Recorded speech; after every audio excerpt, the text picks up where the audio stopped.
Now let's go to Rick DeBrule. And let's get to our second to last Haggerty Fantasy Preview car for the night. It's lot 400, a 1960 Plymouth Fury convertible, a huge Boulevard cruiser, beautiful colors, just a little bit of white on front. The rest of the body is red. Inside, a beautiful interior as well.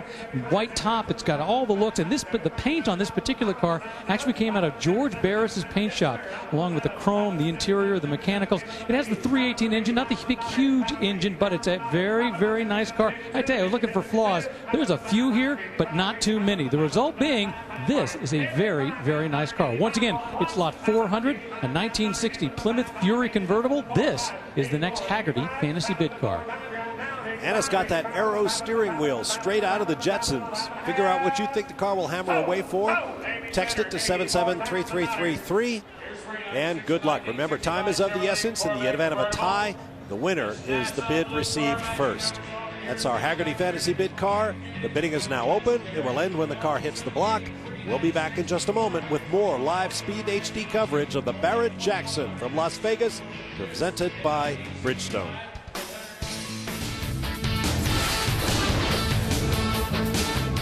Back at Barrett Jackson in the Mandalay Bay Event Center, there is our next Haggerty Fantasy Bid car. Bidding is still open on this 1960 Plymouth Fury convertible.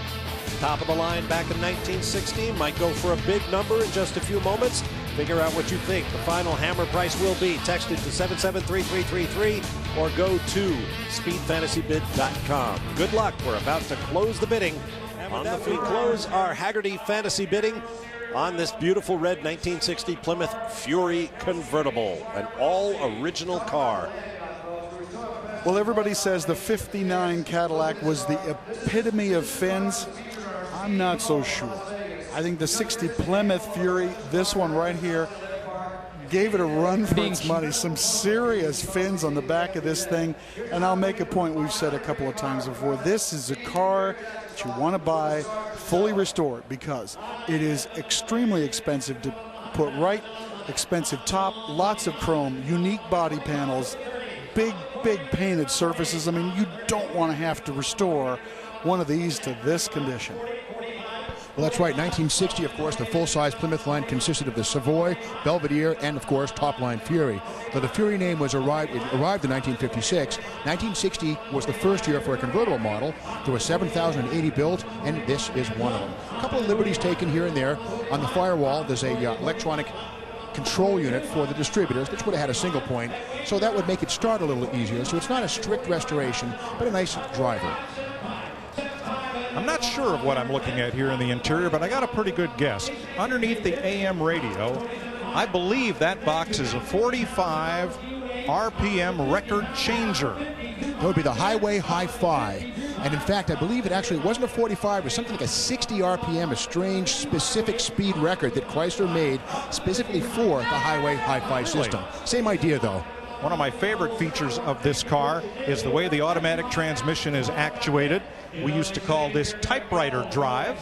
It's a push button, very much like the keys on a typewriter would be, and it's mounted there, Brad, on the dashboard above the light switch.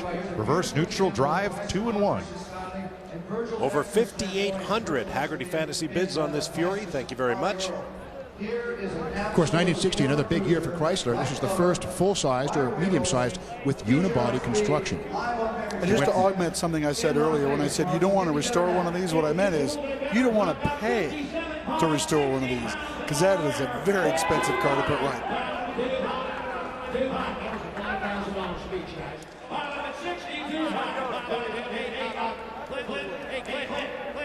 It doesn't matter what he bids, this guy's going to own it.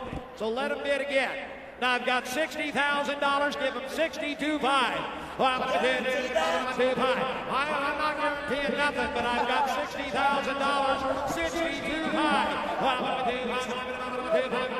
bid 2.5. Putting it up, driving away. Well, I'm going to bid 60,000. Not a bid 2.5. I'm going to bid 2.5 once. I'm going to bid 2.5 twice. I'm going to bid 62.5 third and I have. So, $60,000. $60,000. And I think well bought at that number. Yeah, Bob, depending on what they started with, you could easily spend that much to put that car right. So could be one of those you paid for the restoration and the car was free, or something like that. Let's go now to Rick.